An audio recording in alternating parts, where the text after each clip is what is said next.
And welcome, I am One Well Sheep yet again, and today, ladies and gentlemen, we're going to be taking a sheepish look at Cloudbuilt. This is an action-packed indie speedrunning platforming game released on Steam, and you basically follow a young girl by the name goes by the name of Demi, who is apparently injured during a war, and she's in the middle of mental rehabilitation, which basically is the game's excuse to give you a bunch of varied environments to platform in. And like I said, it's a fast-paced run-and-gun platformer. You have to go through tons and tons of levels as quick as physically possible, all the while destroying any mooks in your way.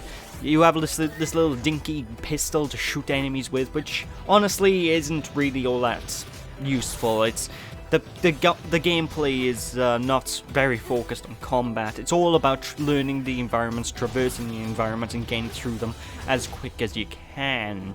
And honestly, I love this game. It's surprisingly addictive to play through constantly. Like it's definitely a game that a Sonic fan would be into, because you have all these massive environments in order to explore. You need to climb up things quickly. You need to manage your boost gauge in order to get from point A to point B in the shortest amount of time. It is incredibly fun in order to just soar throughout each of these stages. I love the art style of the game as well. It has this sort of weird, I don't know how to describe it. I don't know if it's really considered watermark sort of graphic dealio. I don't know, it has a weird art style and it looks fantastic to look at. I love the way this game looks. And not only that, the soundtrack is also pretty damn good as well. From what I've played, I've been enjoying the hell out of it, and it's surprisingly addictive, but the game itself is really difficult. Like, it is insanely difficult.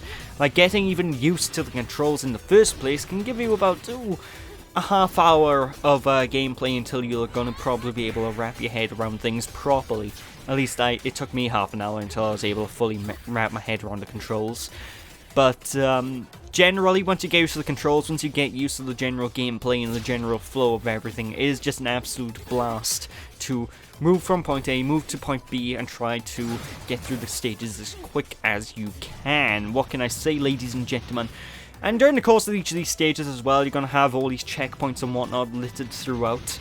And basically, the checkpoints themselves, well, they serve as checkpoints. You have a limited amount of lives to beat a level in, and whenever you reach a checkpoint, you gain an extra bunch of lives, as well as have that as a respawn point for whenever you die. So, yeah, it's quite interesting. I'm not too fond of the fact they have a live system in place, especially considering how tricky some of the platforming can get, especially on harder levels. But, you know, it's still very well designed, apart from that one little hiccup. And one thing as well that's interesting is the game itself also supports Steam Workshop, which surprised me, honestly. So people can go and create their own levels, they can upload them to Steam Workshop.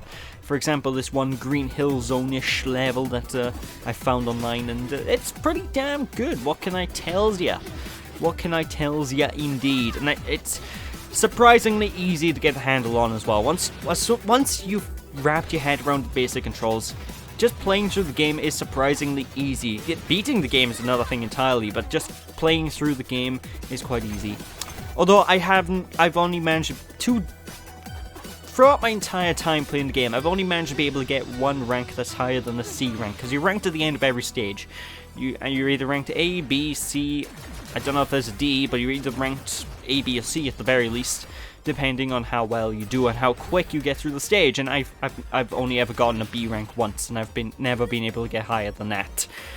So yeah, it's quite a challenging one. It's definitely one that you will probably want to go into if you're into your repetitive challenges and you're into if you're into speedrunning and whatnot. But if you're not very good at gaming in general, I would probably say to avoid this one, because this is a very frustrating game. It's very challenging and very difficult to get used to, you know, folks.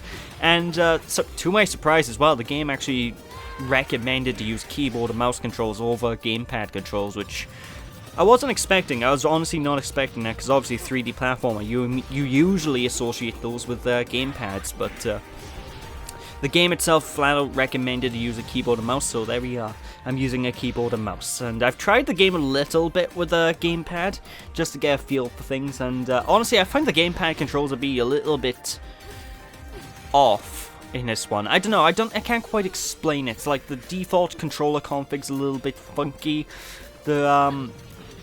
The general speed of the game is extremely quick, so you probably need the extra accuracy of the mouse and keyboard as well, you know, to get through the stages quite quickly. So honestly, I don't know, the game itself recommends to use a keyboard, and from what I've played, I recommend keyboard and mouse to be the way to go as well. But this is definitely an interesting one, folks. This is definitely a pretty fun game. And it also has a couple of DLCs available as well, which I haven't actually got. Well, I have a DLC, but that came with the purchase of the game. So, yeah, there's extra DLC as well. And I think the game overall features 22 total zones. I could be entirely wrong with that, but you know, there's quite a bit of content to this one. You know, ladies and gentlemen, it's quite a fun game, and I would say I'd recommend it. So there we are. If anyone's interested in the game, my words are tongue-tied. If anyone's interested in the game, then I do have a link to it on Steam in the description, and yeah, with that is it for this part. This Sheepish look at, even. It's not so much a part, I'm not doing a playthrough of the damn game. So, yeah, thank you all for watching. Hope you all enjoyed. Don't be sheepish, people. And I will catch you all again. Bye!